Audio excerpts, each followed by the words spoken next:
Sud Radio 7 Excellent, Judith Belair. C'est dimanche, il est 19h et vous avez rendez-vous avec le meilleur de l'excellence française. Bienvenue dans C'est Excellent sur Sud Radio. Elle fait partie de ces voix qui marquent autant que les visages. Révélée très jeune, elle traverse le cinéma français avec une intensité qui ne faiblit pas. La comédienne Brigitte Fossey est avec vous ce soir. Brigitte, vous allez prêter votre voix justement pour la 29e édition du Festival de la Correspondance de Grignon du 30 au 5 juillet. Vous, ça sera le 2 juillet à 21h30 dans une plume sur le souffle de Dieu. Une mise en scène de Stéphanie Tesson. On va en parler évidemment. Bienvenue dans cet excellent Brigitte Tesson. Brigitte Fossey, on va y arriver. Oui, bonjour, mais j'aime Stéphanie Tesson comme ma sœur, donc ça va très bien. Donc ça va. C'est un auteur passionné d'histoire et de récits policiers. Jacques Forjas se mêle avec brio intrigue, reconstitution historique et suspense dans des romans où les époques prennent vie. Et ça marche vraiment, on s'y croit. En tout cas, ce fut pour mon cas, à moi. Avec Les Fantômes de Versailles qui est sorti chez Albin Michel, Jacques, vous nous plongez dans le Paris du XVIIe siècle, au cœur de la naissance de la police sous l'Ancien Régime. Bienvenue sur Sud Radio, Jacques Forjas. Merci. Avec plaisir. C'est excellent, chers toutes et tous. Bienvenue chez vous. Alors Brigitte Fossey, la 29e édition du Festival de la Correspondance de Grignon a lieu donc du 30 juin au 5 juillet. Elle est placée cette année sous la présidence d'Éric Emmanuel Schmitt autour du thème « En quête de sens et de sacré ». Un sacré programme d'ailleurs. Et alors vous, ça sera, je le disais, le 2 juillet à 21h30, vous donnerez vie aux lettres d'Hildegarde de Bingen, qui est une figure exceptionnelle du XIIe siècle, dans une plume sur le souffle de Dieu. C'est avec Claude Hautfort et c'est une mise en scène de Stéphanie Tesson. Est-ce que vous voulez raconter un petit peu ce que c'est ? Vous voulez que je fasse le pitch pour nos auditeurs ? Écoutez, je vous laisse la parole. Je dois vous dire que c'est une correspondance donc qui a été écrite par Beverly. Vous voyez Beverly. Vous voyez son nom de famille, Beverly Charpentier. Oui. Voilà. Qui a été adapté donc. Oui. Et donc nous avons travaillé déjà tous les quatre ensemble autour de cette adaptation. On essaye de donner, si vous voulez, l'essentiel des préoccupations de cette dame. C'est-à-dire, elle a un problème. C'est vraiment intéressant, d'ailleurs, un problème important. Dois-je ou ne dois-je pas parler de mes visions ? Depuis qu'elle est toute petite, elle a des visions depuis l'âge de 3 ans. Elle voit ce qu'elle appelle la lumière vivante. Elle entend cette lumière vivante qui lui parle. Au travers de la réalité, elle voit, elle a des images. Et elle sait que c'est Dieu qui lui parle. Et c'est comme si elle avait une conscience sur un écran géant, à l'état pur. Mais en même temps, elle est dans un siècle de hiérarchie. Donc elle doit obéir à ses supérieurs. Et elle a parfois des initiatives qui leur déplaisent. Et elle arrive à les convaincre que c'est Dieu qui lui a demandé de le faire. Mais ce n'est pas facile parce qu'elle est très malade depuis qu'elle est toute petite. Elle est rachitique, elle a du mal à respirer. Elle était très isolée aussi, dès l'âge de 8 ans, c'est ça. Voilà, oui, mais comme on n'allait pas la marier parce qu'on voyait bien qu'elle était très attirée par l'autre monde, par le monde spirituel. Donc, elle a été chez ces jeunes femmes pendant 10 ans dans un couvent elle était oblate, donc elle était enfermée. Mais elle vivait comme ça de la transcendance, quoi. De la transcendance et du contact avec cette femme qui l'a formée. Et quand ensuite on l'a mise dans un couvent avec une femme extraordinaire qu'elle suivait aveuglément et qui est morte, toutes les jeunes filles ont voté pour elle pour qu'elle devienne abbesse alors qu'elle ne le demandait pas du tout. C'est un sacré destin. Alors, elle est donc née il y a 850 ans dans l'ouest de l'Allemagne actuelle. Et c'est devenu une figure majeure du XIIe siècle. Abbesse, compositrice, mystique, philosophe, écrivaine, botaniste, physicienne. Médecin aussi, voilà. C'est une femme qui avait une vraie influence, une vraie autorité, je veux dire presque exceptionnelle d'ailleurs pour une femme de son époque, malgré cette condition que vous nous racontez, Brigitte Fossey. Oui, ce qui est inouï, c'est on lui a pas appris à lire et à écrire. Elle a appris peu à peu au contact des personnes cultivées qui l'ont formée. Mais elle avait du mal à s'exprimer.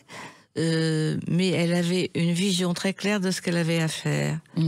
D'ailleurs, à la fin de chaque vision, elle entendait cri et écrit. Seulement, elle a lutté très longtemps contre le fait de dire ce qu'elle voyait, parce que elle avait peur de l'opinion des autres. Et comme elle ne pouvait pas le raconter, sauf à Saint-Bernard qui la comprenait, elle est tombée malade. Elle devait enfouir. Ça la rongeait, ouais. Ce monde à la Jérôme Bosch, tout un univers qui était là. Il fallait le partager. Et à partir du moment où elle l'a partagé, les choses se sont simplifiées. Mais elle a toujours dû agir et écrire. C'est-à-dire qu'il ne suffisait pas d'écrire son œuvre. Elle en a écrit 5, je crois. Elle a écrit Schivias, plus son recueil de correspondances. 300 lettres dans ce recueil. Oui. Mais ces lettres étaient des aides, des mises en garde vis-à-vis des gens les plus importants. Aliénor d'Aquitaine, Barberousse, l'empereur, le pape, tout ça. Impressionnant. Mais parallèlement à ça, elle a quand même écrit toutes les théories et tous les fondements divins qu'elle a appris dans ses visions. Et elle est maintenant considérée comme un docteur de l'Église, mais il a fallu quand même attendre Jean-Paul II pour qu'elle soit sanctifiée. Ouais, c'est quand même assez extraordinaire. Ça met du temps. Oui. Et alors, mais elle était très écoutée par tous. C'est ça, c'est ce que je voulais vous dire. Et très respectée. Ouais. C'était une voix rare au Moyen-Âge, Hildegarde. Et alors, nous raconter ça en tant que femme, c'est un engagement pour vous aussi, parce que c'est une femme qui a été, pas invisibilisée, mais c'était pas forcément très simple pour une femme de s'exprimer à cette époque-là, quoi. Je pense qu'à partir du moment où elle était guidée par ses visions et ses convictions, c'était simple de s'exprimer. Mais ce qui était difficile, c'était d'avouer cela, parce que en fait on aurait pu ne pas la croire, se moquer d'elle. Il y avait quand même beaucoup de jalousie aussi de la part des autres abbesses. Il y a par exemple dans la lecture que nous allons faire avec Clodophore qui joue Volmar, son conseiller, son ami, celui qui l'aide à écrire et à formuler, qui corrige ses fautes d'orthographe et ses fautes d'allemand. Eh bien, il lui lit des lettres où il y a vraiment des gens qui sont d'une jalousie incroyable et d'une hypocrisie incroyable avec elle, et elle ne se laisse pas faire. Elle ne se laisse pas faire. Par exemple, à un moment donné, elle offre l'hospitalité dans son cimetière à un homme qui a été excommunié. Alors, ses supérieurs lui interdisent de chanter à la messe. Or, le chant, la musique, sa musicalité, sa créativité musicale, ça fait partie de son état de grâce et de sa manière de célébrer Dieu et de célébrer la vie. Et d'ailleurs, ce qui est très intéressant dans sa première vision, c'est que la voix lui dit « Je suis la vie, je suis la force de feu, et je suis Dieu en même temps. » Ouais. C'est beaucoup. C'est fort. Et ça veut dire que pour elle, tout est dans tout, que les forces universelles... Elle est presque spinoziste. C'est exactement ce que j'ai pensé. Voilà. C'est impressionnant. Dieu, c'est la nature. J'ai toujours adoré Spinoza, et quand j'ai fait philo, et là, dans Hildegarde, je retrouve ça, mais avec une certaine humilité, parce qu'elle raconte le film qui se déroule devant ses yeux, et elle y croit complètement, elle est dedans, et après, elle essaye de vivre en fonction de ça. Très intéressant. Jacques Forjas, ça serait peut-être un personnage de roman incroyable à écrire. Est-ce que ça vous inspire tout ça? Vous la connaissiez déjà, hein? Oui, je connaissais ce personnage, qui est quand même un personnage connu au Moyen-Âge, et puis, sans attendre, c'est Jean-Paul II, vous avez dit tout à l'heure, elle avait quand même une certaine aura pour les gens qui s'intéressent un peu à la religion, tout de même. Et puis ses visions... Et encore une fois, c'est quelqu'un qui est diminué. C'est pas la première qui a accès à un raccourci avec Dieu, ce qu'on appelle les visions. Il y en a eu d'autres qui étaient des enfants malades, qui sont devenus religieuses, et à Lisieux par exemple. Et c'est pas un hasard si Dieu s'intéresse à eux d'abord, et s'ils ont une communication privilégiée avec lui. Donc elle, c'est sûr que c'est un personnage, je dirais connu, très riche, passionnant, et qui doit passionner tout le monde. Et en plus, elle est très actuelle. Alors, ce qui était très intéressant aussi, c'est que c'était à la fois une figure spirituelle et une femme très engagée, finalement, Brigitte Fossey. Elle était engagée dans la mesure où elle prenait ses responsabilités. Elle se sentait investie d'une responsabilité. La seule responsabilité qui lui coûtait vraiment, c'était d'écrire ce qu'elle voyait. Bien sûr. Parce que ça lui posait vraiment un problème. C'était une douleur, c'était presque tragique. C'était la contradiction qui souffre. Il fallait raconter, il fallait construire. Mais pendant ce temps-là, elle ne pouvait pas soigner. Pendant ce temps-là, elle ne pouvait pas accueillir. Elle était partagée entre toutes ces envies en fait de transmission, quoi. Hein, c'est ça. Elle le faisait pour la transmission, oui, et aussi parce qu'on lui demandait de le faire. On lui disait toujours après chaque vision, crie et écris. Crie, ça veut dire assume. C'est ce qu'elle entendait en fait, hein, c'est ça. Elle avait la vision et en même temps elle entendait la voix. Ouais. Mais ce qui est extraordinaire, c'est de se dire que c'était une femme comme les autres, c'est-à-dire qu'elle avait accès à tous les gens les plus simples. Elle soignait les bobos, elle soignait les blessures, elle a fait énormément de guérisons invraisemblables, inattendues. On appelait ça des miracles, mais effectivement, il y a eu il y avait un peu de savoir-faire quand même dans tout ça, non? Bien sûr, il y avait des potions. C'était une érudite, quoi. Oui, elle connaissait les plantes comme personne, et ça c'est très très très actuel. Elle était écolo comme pas deux. C'est une figure écolo, vous nous le disiez en antenne, ça, tout à l'heure. Mais en même temps, c'était doublé d'un mysticisme et d'une croyance incroyable. Mais ça ressemble énormément à ce que faisait le Christ, en fait. Parce que quand le Christ soignait les gens, il priait le Père pour qu'il les guérisse, mais en même temps, il leur disait « lève-toi et marche ». C'est-à-dire que c'était à la fois de l'ordre du corps et de l'ordre de l'esprit. Magnifique.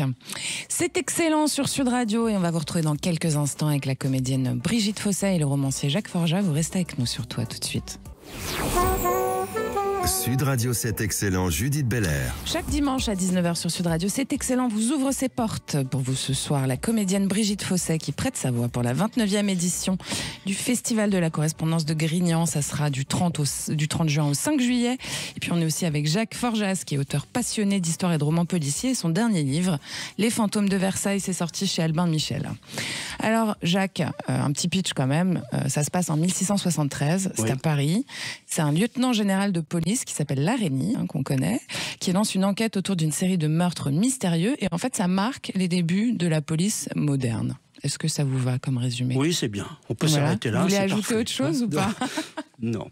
Ce qui m'a intéressé, c'est que Larreynie est le premier dans l'histoire de la police et en France, le premier lieutenant général de police. Avant lui, il n'y en avait pas. Et après, il y a eu Sartine, sur Louis XV, etc. et tout. Donc, c'est quelqu'un qui a été proposé par Colbert à Louis XIV et qui a assumé sa mission au Châtelet et qui a construit toute la police qui existe aujourd'hui. Alors évidemment, on voit les racines. Avec quelques nuances. Oui, avec quelques nuances. Mais si vous voulez, cette vision-là de ce que doit être une police, entre guillemets, indépendante et efficace, voit le jour à ce moment-là. Voilà, ça m'a intéressé. Alors sa figure à lui, elle est quand même assez passionnante et fascinante aussi. C'est un pionnier en fait. C'est lui qui met en place les premières techniques. Oui, parce que Louis XIV, on sait pourquoi il n'aimait pas Paris. C'est que évidemment il y a eu la Fronde et il a fallu qu'il quitte Paris dans la précipitation. Donc il a été traumatisé et Paris est une ville qui, à l'époque, est la ville la plus peuplée d'Europe. Il y a la plus sale aussi, après. Et la plus puante. Ouais. Il y a 600 000 habitants. C'est immense. Il n'y a pas de trottoir, il n'y a pas de rue, il n'y a pas de lumière. Ça sent atrocement mauvais. Tout le monde balance les excréments par les fenêtres. Ouais. Enfin, c'est invivable. Les étrangers qui viennent à Paris, comme les Anglais, n'ont qu'une envie, c'est de fuir, et c'est un coupe-gorge. Donc, Louis XIV a beau ne pas trop aimer Paris, il se décide quand même à mettre tout ça au clair et à reconstruire Paris. On fera tomber toutes les ceintures de Paris, et puis on va surtout s'appliquer à mettre de la lumière, qui deviendra la ville lumière. C'est un premier petit Haussmann, en fait, Larreynie. Absolument. Larreynie a un projet, et il pense que la sécurité passe par la lumière. Donc, il va falloir mettre des lanternes. Il a un projet de 6 000 lanternes dans Paris. Et on va éclairer les nuits parisiennes. On va mettre des patrouilles la nuit qui circulent, etc. Donc, on va commencer à... Ça, c'est une de ses premières tâches. Mais il en a beaucoup, beaucoup, beaucoup d'autres. Parce que le XVIIe siècle, qui est un siècle absolument passionnant. Parce que c'est la confluence de toutes les religions. Il ne faut pas oublier la révocation de l'édit de Nantes. C'est vrai.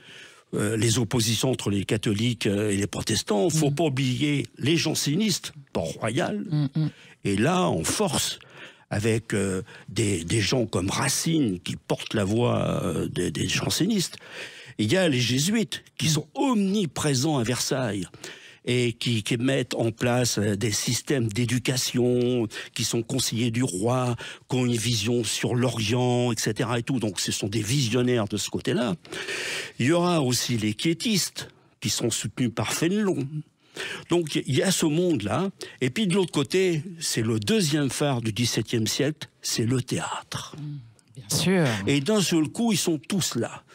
Il y a Racine, il y a Molière, il y a Corneille, il y a Rotrou. Racine qui est le cousin de La Fontaine. Ah, vous nous apprenez quelque chose. Non, mais on l'oublie souvent. On le dit peu. C'était son cousin. D'accord. Et ils étaient un peu lointains, mais ils se connaissaient, ils s'appelaient mon cousin. C'est drôle. Bon, voilà. Bon. Donc c'est ce siècle-là où il y a le siècle du théâtre et le siècle des religions. Tout à l'heure, on a évoqué les visions et de l'écriture et du cri et de l'écrit, mais celui qui a été un maître en la matière, c'est Pascal et son mémorial. Oh, quelle merveille. Parce que lui, non seulement il est là-dedans, mais il est dans l'urgence. C'est-à-dire qu'il s'aperçoit qu'entre le cri et l'écrit, il y a de la tiédeur. Ah ben voilà, cri et écrit, hein. Il y a de la tiédeur entre les deux, parce qu'on passe à la matière. Ouais, bien sûr. Et d'un seul coup, le feu, si vous voulez, qui permet de fabriquer beaucoup d'objets et des outils, mais devient matière. Et là, d'un seul coup, il se refroidit. Et vous vous souvenez du mémorial, hein, feu, etc. et tout, c'est que lui, il comprend que si l'écriture n'est pas immédiate et si elle n'est pas dans le cri lui-même, elle perd de l'intensité. C'est vrai. Voilà, c'est Pascal. Et alors, il y a un autre truc qui m'intéresse beaucoup, c'est Emilio, qui est ce jeune artiste qui met en lumière l'importance de la représentation visuelle dans l'enquête. Oui. Alors, c'est passionnant parce qu'on y apprend notamment l'usage de la peinture avant les photos, évidemment, pour représenter les scènes de crime, etc. Il se servait des peintres. Oui, absolument, parce que ce peintre quitte l'Italie parce qu'il en a marre de l'Italie, pensant que de toute façon, pour rattraper les maîtres qui sont devant lui, il n'y arrivera jamais. Et puis il perçoit aussi que dans les Flandres se passe une peinture qui l'intéresse, c'est la peinture du quotidien. On arrête les anges, les apparitions, les annonciations, etc. et tout. Donc la peinture du quotidien, celle de Vermeer et des autres, une paire de pantoufles dans un coin, etc. et tout, je dirais que ça le branche, quoi. Donc il y va. Mais il s'arrête à Paris, parce que la route est longue. Et à Paris, où la peinture n'est pas très développé. Franchement, il y a l'Italie, l'Espagne, bon, il y en a d'autres, hein. Georges de la Tour, c'est quand même un immense peintre, mais il a envie de quitter tout ça. Et alors, en Italie, les jeunes artistes pouvaient aller dans les morgues, qu'on appelle aussi mornes, pour dessiner les cadavres. Et il va au Châtelet, parce qu'en dessous du Châtelet, il y avait c'est là où on faisait des autopsies. D'accord. Et les corps qui n'étaient pas réclamés restaient un certain temps dans le sel, à la morne. Et lui, il a eu l'autorisation de venir par des inspecteurs de police pour dessiner les corps. Puis il a le talent de les transformer. C'est-à-dire que les blessures n'apparaissent pas, et les corps sont dans une beauté encore. Et un jour, l'araignée descend, et il dit, mais qu'est-ce que vous faites là? Alors il dit, je dessine les corps, les visages, etc. et tout. Mais il dit, dehors, pour dessiner un corps, il faut avoir l'autorisation. Alors comme ils sont morts, il ne peut pas l'avoir, l'autorisation. Alors il demande ses croquis tout de même. Puis il regarde ses croquis, puis il trouve que on est quand même dans la ressemblance. Et que des visages comme ça, si on savait les montrer à des témoins, à des voisins, à des gens qui passaient dans la rue au moment où la personne a été tuée, on pourrait peut-être s'en servir. Et ça commence par le portrait robot. C'est incroyable. Hein? Brigitte Fosset, vous qui êtes comédienne, hein, si on vous proposait un rôle dans l'univers de Jacques Forgès au cœur du grand siècle, à la cour de Louis XIV, j'ai envie de vous demander quel personnage, par exemple une courtisane, une espionne, une femme savante, vous auriez envie de jouer quoi? Moi, je rêve d'interpréter la femme de Monsieur. C'est-à-dire la belle-sœur de Louis XIV qui allait à la chasse 4 heures par jour avec lui et qui est de la Palatine, donc, et qui a écrit des lettres absolument extraordinaires sur sa vie pour connaître vraiment la vie à la cour avec un œil très caustique, très gourmand, très intelligent. Elle était folle de théâtre. Elle allait au théâtre tous les jours. Et en même temps, elle a souffert le martyre. Mais comme elle adorait Louis XIV, elle pouvait pas lui dire qu'au moment où il a écrasé le Palatinat, c'était son père, Palatina. Elle était dans une situation tragique, mais son amour de la vie a toujours dépassé le fait qu'elle avait, par exemple, un mari qui était complètement homosexuel. Oui, qui s'intéressait absolument pas à elle, d'ailleurs. Oui. Mais quelle ressource culturelle, quel amour siècle. De la vie, quelle drôlerie. D'ailleurs, j'espère faire un spectacle là-dessus, parce que j'ai un ami qui s'appelle Bruno Villien, qui a écrit une pièce sur elle que j'ai joué une fois et j'aimerais beaucoup le rejouer. C'est une manière formidable de faire connaître les habitudes du 17e. Bien sûr. Alors justement, sur ces habitudes, vous nous avez dit quelques mots sur Paris, mais ce qui est intéressant aussi, c'est que nous, on a toujours une vision romanesque d'un Paris avec des fastes, etc. Mais en fait, c'était pas du tout ça. Et l'époque elle-même, même à Versailles ensuite, c'était pas si fastueux que ça. Hein. C'était pas si simple que ça non plus, d'ailleurs. Oui, moi, ça m'a intéressé parce que la police va faire un va-et-vient entre Versailles et Paris. Paris, c'est la ville, j'ai envie de dire, de l'ombre, de l'obscurité, du travail, de la misère. Faut pas oublier qu'il y a à peu près 50 000 mendiants dans les rues à Paris à l'époque. Vous vous rendez compte, 50 000, avec des hordes d'enfants qui dorment dans la rue, qui sont 10, 15 et qui circulent en bande pour survivre. C'est-à-dire que le matin, ils ne savent pas s'ils seront encore vivants le soir.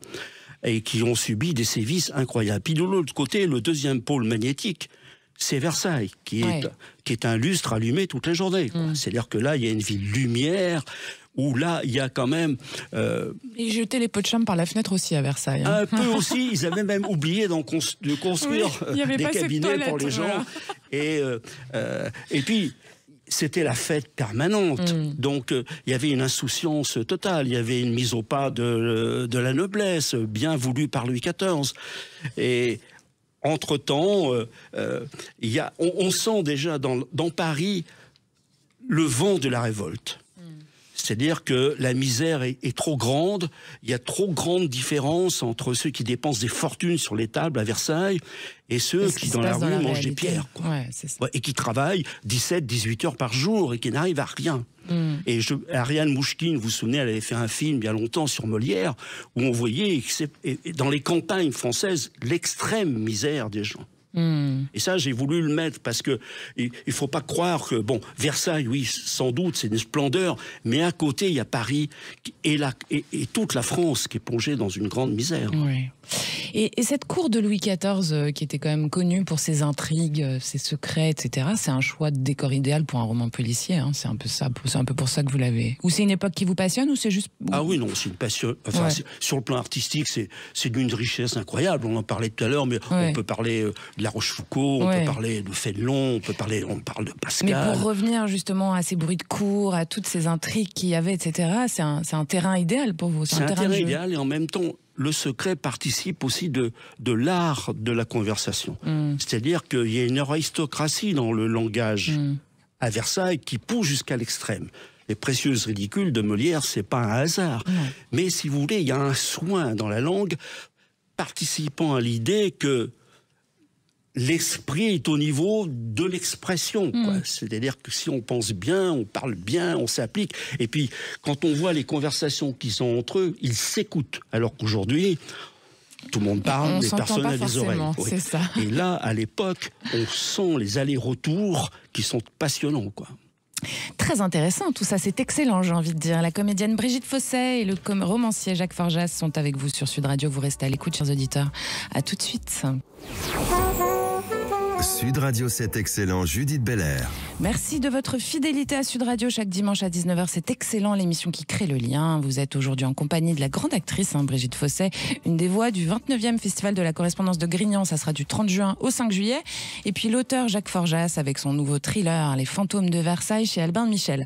Alors Brigitte Fossey, je voudrais qu'on écoute des petites choses quand même. Mais avant cela, vous m'avez confié que vous avez participé à la première édition du Festival de Grignan et que c'était avec Georges Sand, des lettres de Georges Sand. Et donc, c'est pour vous très émouvant, en fait, de vous retrouver à nouveau sur scène à ce festival. Oui, c'est très émouvant parce que ça a été le point de départ. Grâce à Grignan, je suis tombée amoureuse des correspondances et j'ai commencé à travailler avec des musiciens autour de la littérature, à partir essentiellement des correspondances, grâce à Grignan.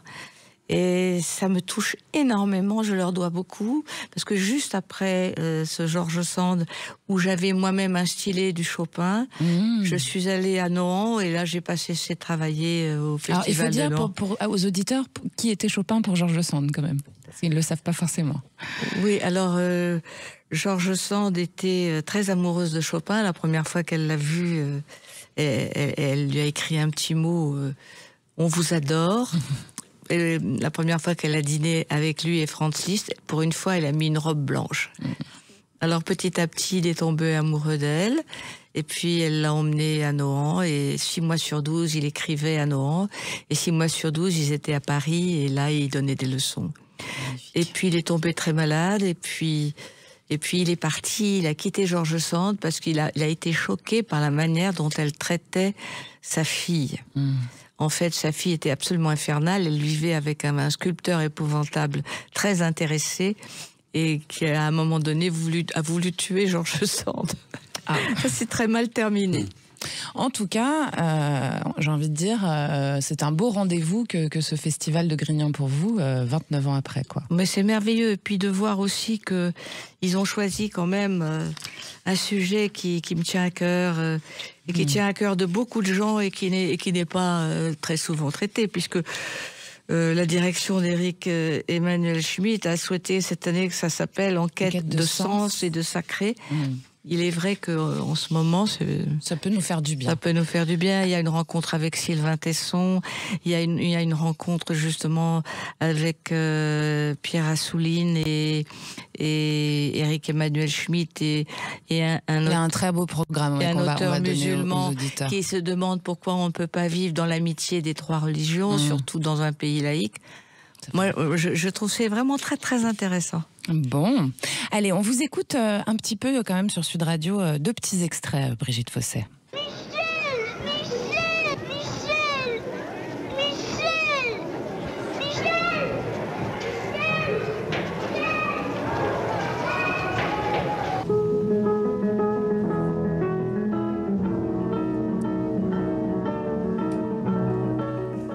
On vient de la chercher maintenant. Mais pourquoi ? Pourquoi? Qu'est-ce qui se passe? Parce que c'est vraiment minable. Il y a que des seins qui aiment une bande de petits mecs, pas possible.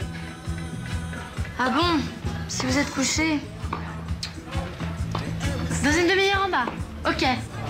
Allô? Et après, on ira à la boum d'Antoine et prendre un verre à la main jaune. 2 extraits de films cultes avec vous, Brigitte Fossé. Votre tout premier, Jeux interdits, il fallait quand même que j'en parle, parce que moi, c'est un film qui m'a énormément touchée, qui est sorti en 1952, un film de René Clément. Puis deuxième, évidemment, La Boum de Claude Pinoteau en 1980. Alors, en fait, à seulement 5 ans, pour ceux qui vous découvrent, vous avez bouleversé le monde entier dans ce rôle de Paulette. Vous étiez une toute petite fille. C'est un film culte qui a été Lion d'Or à la Mostra de Venise en 1952 et qui parle de la douleur silencieuse de l'enfance en temps de guerre, des orphelins, etc. Vous y incarnez déjà à 5 ans une intensité rare qui m'a marquée, moi, petite fille, je vous le dis sincèrement. Voilà, moi j'avais envie de savoir si c'est un tournage dont vous vous souvenez, comment ça vous a marqué et comment vous avez fait à cet âge-là pour rayonner de cette manière. Mon père était professeur d'anglais et d'allemand. Il adorait le théâtre, le cinéma. Ma mère voulait être chanteuse d'opéra. Donc à la maison, c'était la fantaisie, le théâtre, le chant, la danse, tout le temps. Et quand mon père est parti à l'école, moi j'ai voulu étudier. Donc j'ai demandé à un prof particulier à l'âge de 3 ans. À 5 ans, je lisais, j'écrivais. Et quand j'ai rencontré René Clément, parce que mon père était cinéphile, et donc il avait vu la bataille du Rail, et quand on a vu que René Clément cherchait une petite fille de 9 à 11 ans, j'en avais 5. Il a dit « Ah, mais la bataille du Rail, c'est très, très, très bien. » Donc, ma mère et ma tante ont fait un pari. Elles m'ont présenté à René Clément, et René Clément a voulu me prendre parce que les petites filles de 12 ans étaient déjà intimidées, tandis que moi, j'étais totalement inconsciente. Très, très, très à l'aise. C'est très étonnant, d'ailleurs. Et donc, il m'a demandé de jouer une scène, normalement, et une en pleurant, et une en riant. Mais j'avais l'habitude de vivre comme ça. On vivait comme ça à la maison. C'est très impressionnant parce que vous êtes effectivement tellement à l'aise et puis tellement touchante, quoi. Et ça m'a fait pleurer. Et moi, je dois dire que c'était très intéressant parce que Georges Poujoli, il avait quand même 5 ans de plus que moi, donc j'étais en admiration devant lui, et c'était exactement le contraire de ce qui se passe dans le film. Dans le film, Georges Poujoli, il veut faire tout ce que je veux. C'est une espèce de Lady Macbeth qui n'en a jamais assez de croix, jamais assez d'animaux morts. Enfin, ça c'est terrible. C'est une vraie Lady Macbeth. Elle est traumatisée complètement. Bah oui. Et lui, il fait tout pour la rendre heureuse. Alors que dans la vie, c'était pas ça. C'était pas ça. Elle voulait même pas jouer à cache-cache avec moi. Bon, et puis la boum, jeux interdits comme la boum, alors deux styles très différents évidemment, mais ça traverse les générations. Voilà, vous avez fait des films qui marquent le temps, vous le savez ça. Ouais, j'adore la boum, j'adore Claude Pinoteau. J'étais très amie avec Claude Brasseur. On avait le même prof, on avait un coach américain qui s'appelait Andreas Bouchinas, avec qui on travaillait en atelier quand on travaillait pas. Donc on se connaissait très très très bien. Et Pinoteau était un amour de compréhension. Et puis Sophie, Sophie c'était Marceau, une explosion jeune. de naturel sur ce plateau. À l'âge de 13 ans, elle se comportait vraiment déjà sans le savoir. Comme une star. Quoi. Elle disait, ce mot-là, je le sens pas très bien, est-ce que je peux en dire un autre? Et Pinoteau l'écoutait, mais avec une espèce de ferveur. C'était magnifique de les voir ensemble, vraiment magnifique. Jacques Forjas, marquer l'histoire du cinéma français, c'est ce qu'a fait Brigitte Fosset. Vous, écrire avec passion notre histoire, c'est ce que vous faites. Qu'est-ce qui fait, selon vous, qu'un destin devient romanesque et qui mérite d'entrer en littérature, j'ai envie de dire? Il faut y ajouter l'imagination. C'est-à-dire que, vous voyez, dans le livre que j'ai fait, j'ai pas voulu faire une reconstitution historique. Les romans policiers historiques, pour moi, ils ont de l'intérêt s'ils ont un effet miroir avec aujourd'hui. Il faut y retrouver des thèmes que l'on retrouve dans notre société. Ouais. Parce que sinon, ça devient empesé, ça devient miteux. Enfin, vous voyez ce que je veux dire? Ça sera... On est trop loin de tout ça. Donc, si ça résonne chez nous aujourd'hui, c'est intéressant bon. Et vous pouvez vous y atteler. Pour moi, oui. Pour moi, c'est intéressant. Il faut électrifier un petit peu la période. Ouais. Et alors, vous qui interrogez quand même souvent la mémoire dans vos romans, qu'est-ce que l'histoire oublie trop souvent, selon vous?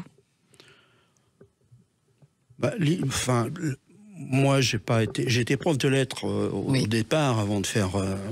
Avant d'être scénariste et auteur. Ouais. Mais l'histoire, moi, telle que je l'ai découverte là sous le siècle de Louis XIV, on ne regarde que les événements forts, c'est-à-dire que les batailles. Les moments de négociation, les traités, etc. Et tout.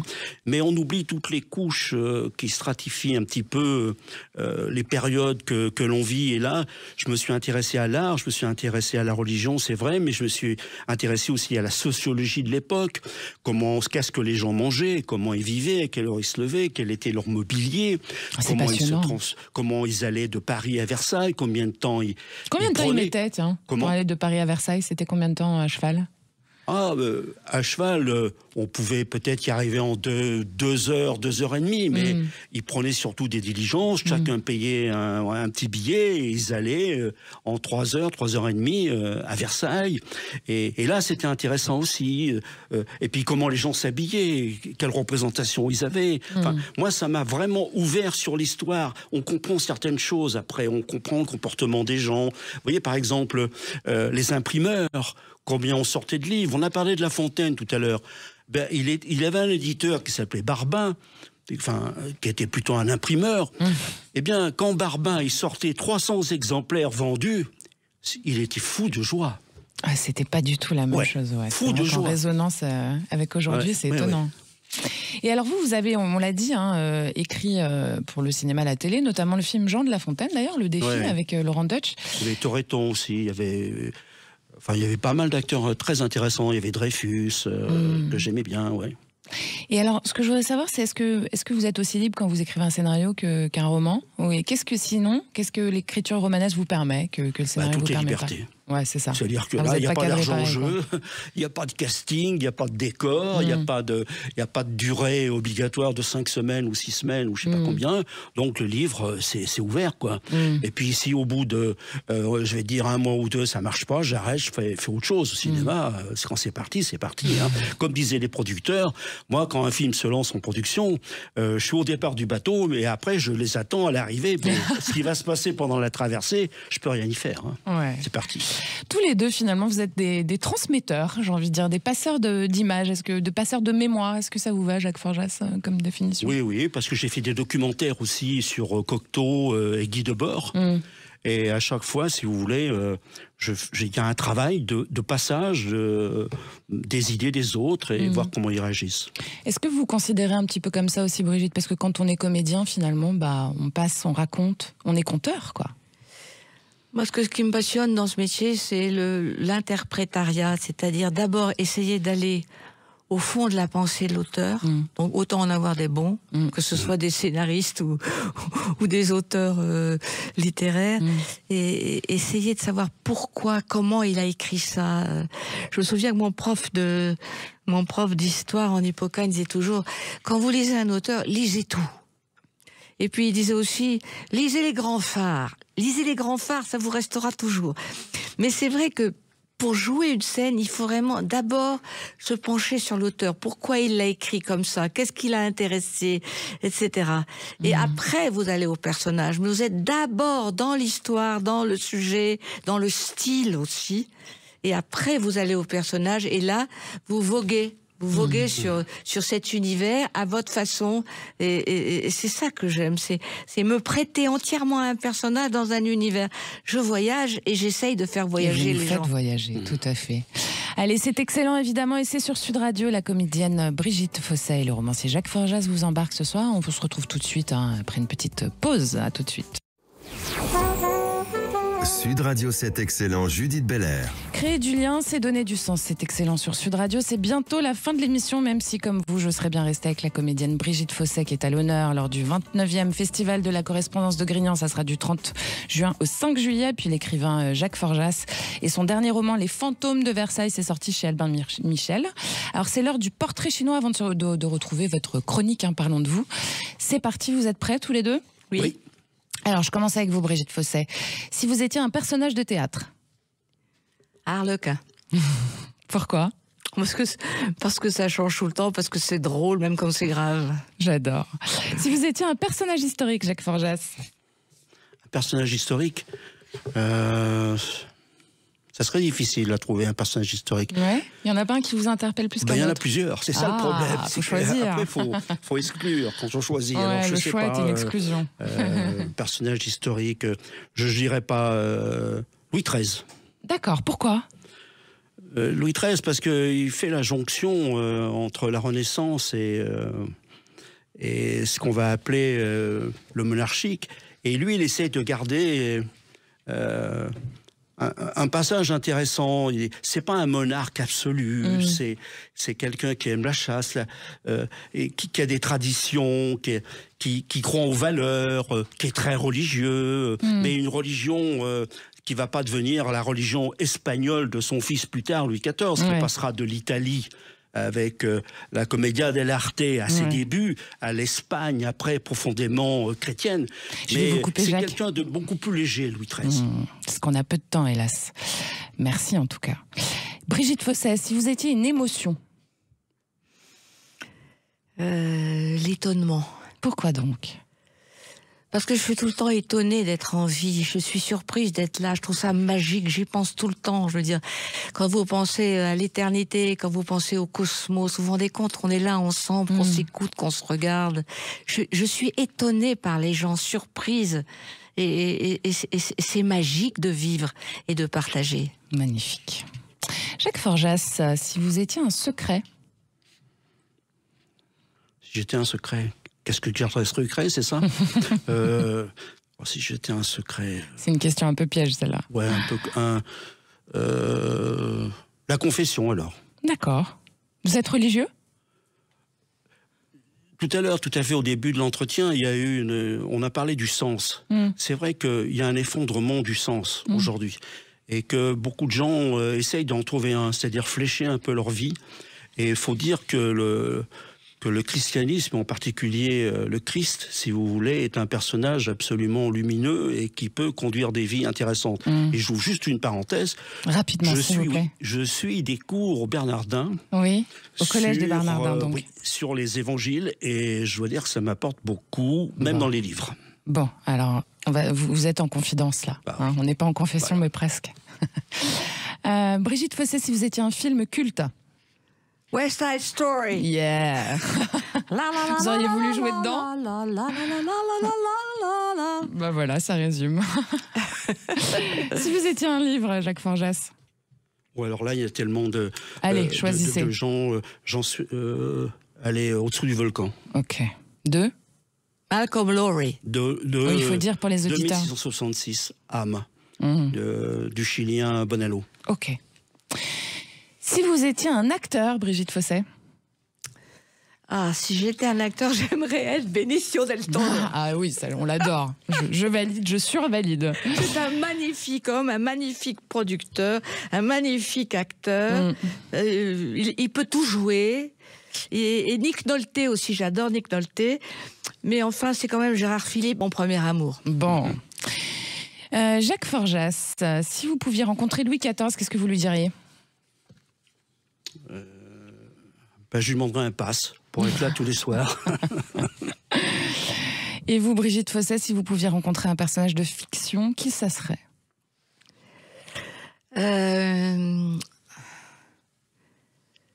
J'aimerais bien rencontrer... Comment s'appelle cette dame extraordinaire? Voilà, celle qui est partie au Tibet, là. Alexandra David-Néel. Voilà, Alexandra David-Néel, oui. Ah oui. Bon. J'aurais aimé explorer le Tibet avec Alexandra David-Néel et surtout revenir dans les Alpes et m'installer définitivement. Allez, et si vous étiez une époque, Jacques Forjas? Le 17e. Bon, ben voilà. Merci à tous les deux pour cette belle émission. Vous le savez, on parle vrai sur Sud Radio. Alors parlons vrai, parlons de vous. La chronique qui vous raconte, c'est tout de suite. Sud Radio, parlons de vous, Judith Belair. Parce que derrière chaque entreprise, il y a une histoire. Parlons de vous sur Sud Radio. On parle vrai avec Maxime Ayache. Maxime Ayache, vous êtes président du groupe Domia, dont vous venez aujourd'hui d'ailleurs nous raconter un peu l'histoire et les valeurs, à savoir comment, de quelle idée est né ce groupe déjà. Bonjour Judith, Bonjour. merci pour vos questions. Avec plaisir. D'abord, c'est une formidable entreprise, un formidable projet qui a été initié maintenant il y a plus d'une trentaine d'années. À l'origine, c'est Academia. Academia, c'est pour accompagner les enfants, les aider à réussir à l'école. Et là aussi, on était dans des métiers où tout se faisait de manière, pas petite annonce, dans les gratuits, ça se faisait un peu par le bouche à oreille. Et puis, il y avait ceux qui étaient un petit peu plus privilégiés, qui avaient l'accès d'être dans les meilleurs établissements, dans les meilleurs lycées, qui avaient accès aux meilleurs professeurs, puisqu'ils étaient forcément dans les meilleurs lycées. Moi, je trouvais ça assez injuste. L'idée, c'était de se dire, tous les élèves ont la possibilité, ont le droit de réussir à l'école. Il suffit simplement de leur donner un accompagnement. Et c'est comme ça qu'est né Academia, de la volonté de faire un accompagnement scolaire, quelque chose de très sérieux, très structuré, très professionnel, de façon à aider nos enfants à réussir à l'école, à se sentir bien dans leur peau, à exploiter leur potentiel. Et c'est comme ça qu'est né le groupe, le groupe Academia et l'enseigne Academia. Alors aujourd'hui, Academia, ce sont à peu près 150 000 élèves qui nous accompagnent et qui nous font confiance chaque année. Alors que les pédagogies se sont considérablement sophistiquées. On fait des cours particuliers dans nos centres. On organise il y a des écoles, il y a des centres de soutien scolaire dans des établissements. On fait des cours en distance. On a des disciplines comme l'anglais. Bon, c'est assez classique, mais on fait parfois des cours de codage. On est présent dans le domaine du sport. Et en fait, on est un groupe présent dans le monde de l'éducation. Et puis, dans cet univers-là, il y a également, on a développé une enseigne qui s'appelle Shiva. Alors, vous allez me dire, quel rapport entre Academia, qui est un... Le service à la personne, j'ai envie de dire. Et, exactement. Alors, c'est tout ce qu'on ne voit pas. Alors, il n'y a rien à voir entre tout ça, sauf ce qu'on ne voit pas, c'est-à-dire la partie organisation et la partie réglementation. Et c'est à partir de là, finalement, ces savoir-faire qu'on a développé dans un réseau complètement distinct, avec des équipes complètement distinctes, l'activité de Shiva. Et là, sur la partie de Shiva, on est sur autre chose. Toujours le côté très qualitatif, très premium, de délivrer des prestations de très grande qualité pour nos clients. Mais cette fois-ci, les intervenants sont des gens qui sont différents de nos professeurs. Nos professeurs sont Bac+5, Bac+6, Bac+7 ou 8. Nos personnels de maison, c'est autre chose. C'est des gens qu'on a accompagnés dans la vie professionnelle, qui sont des gens formidables, qu'on a professionnalisés, qu'on a formés et qui font un métier qui est celui de vous aider à vous sentir bien dans votre domicile. Oui. Et alors, ce qui est intéressant, justement, c'est que vous y redonnez du sens à ce service à domicile. D'ailleurs, c'est une vision qui vous guide en général et qui vous a guidé au moment de la création, j'imagine. Alors, le sens, dans une activité comme la nôtre, je vais surtout m'appesantir sur la partie Shiva. C'est des métiers qui sont dépréciés, des métiers qui sont difficiles, c'est des métiers qui sont compliqués, c'est des métiers de l'ombre. Ouais. Et en plus, c'était des métiers qui étaient des métiers, je dirais, dépréciés, petits boulots, petits jobs, tout était petit. Enfin, c'était pas Zola, mais on n'en était pas finalement si éloigné. C'était une forme de Zola moderne. Et nous avons pris le parti de dire, d'abord, le consommateur, il doit avoir une prestation de qualité. Il doit être en sécurité lorsque les gens viennent chez lui. Il a un devoir d'exigence. Mais il a des droits, mais il a des devoirs. Et les devoirs, c'est de pouvoir respecter d'abord les gens qui viennent. Et les gens qui vont venir à son domicile, eh bien, ce sont des gens qui font des métiers qui sont difficiles, qui sont exigeants. Il faut venir chez vous, il faut tenir compte de vos habitudes, il faut tenir compte de vos besoins. C'est un métier vraiment pas si facile parce que pour vous, votre maison, c'est votre maison. Ouais. Mais c'est pas la même conception de la maison et de votre intérieur et de votre confort et de votre magie de maison que celle qui peut être la mienne, par exemple. Et donc, il a fallu recruter, former, animer. Et là, si vous voulez, ce que nous avons fait comme point qui est très important, c'est de les mettre en lumière, d'où les campagnes Harcourt, vraiment de valorisation. Oui, alors je le dis pour les auditeurs, vous avez fait photographier votre personnel de maison sur des affiches d'ailleurs très très belles, que vous avez placardées partout dans la France, je crois. En tout cas à Paris, moi je les ai vues, avec votre personnel de maison pris en photo par Harcourt. Exactement, on a voulu leur dire, vous faites un métier formidable, vous méritez le meilleur, parce qu'on va vous sortir de l'ombre et on va vous mettre en lumière. Qu'est-ce qui vous rend le plus fier, pardon je vous coupe, dans cette aventure collective et humaine, Maxime Ayache, du coup? C'est de valoriser ces individus aussi. Ce qui rend fier, c'est d'avoir créé d'abord d'accompagner de 250 à 300 000 familles qui sont toutes contentes, toutes, dans l'immense majorité qui sont extrêmement contentes, de sortir de l'ombre des dizaines de milliers de personnes et finalement d'avoir créé une profession. En fait, la satisfaction, c'est de se dire, quand on regarde le parcours effectué, tout ça, c'était des petits boulots, tout ça, c'était de l'ombre, tout ça, c'était du blague, tout ça, c'était de l'économie informelle. Et derrière l'extraordinaire réussite du groupe Domia, Academia, Shiva, Nozeme, derrière tout ça, il y a toute une économie qui s'est développée, des confrères qui sont venus faire des métiers comme et en fait, on a créé entre guillemets, toute une économie et toute une industrie autour de ces métiers. Et ça, c'est formidable. C'est formidable. Bravo. Titre entrepreneurial, mais c'est également formidable pour toute notre nation. Et c'est ça qui me rend fier. Bravo, bravo. C'est excellent, j'ai envie de dire, Maxime Ayache. Bravo. Merci, je rappelle... Il faut nous faire confiance. Pardon, je vous interromps. Je vous en prie. Laissez-nous travailler. On va continuer à réussir. C'est une fierté française, tout ça, une fierté entrepreneuriale pour beaucoup d'entre nous. Laissez-nous travailler, ne changez pas nos règles, ne perturbez pas notre consommateur. On va vous rapporter, vous, pouvoir public, beaucoup d'argent. Laissez-nous créer nos emplois tranquillement et faites-nous confiance. On vous a bien entendu. On espère que l'État vous aura entendu en passant aussi, Maxime Ayache. On vous remercie. Je rappelle que vous êtes président du groupe Domia et vous venez aujourd'hui nous raconter son histoire et vos engagements. Très bonne journée, très bonne fin de soirée plutôt même.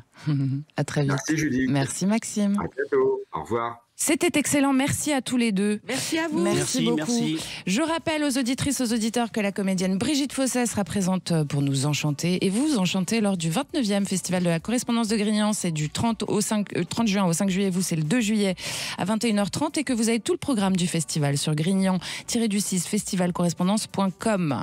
Le dernier roman Les fantômes de Versailles de l'écrivain Jacques Forjas que je vous recommande fortement est sorti chez Albin Michel et il est dans toutes les librairies de surcroît, n'est-ce pas? Merci à tous de votre fidélité à cette excellente votre émission sur Sud Radio. Je vous embrasse. On se retrouve samedi à 13h30 prochain pour Parlons Femmes. Bye bye.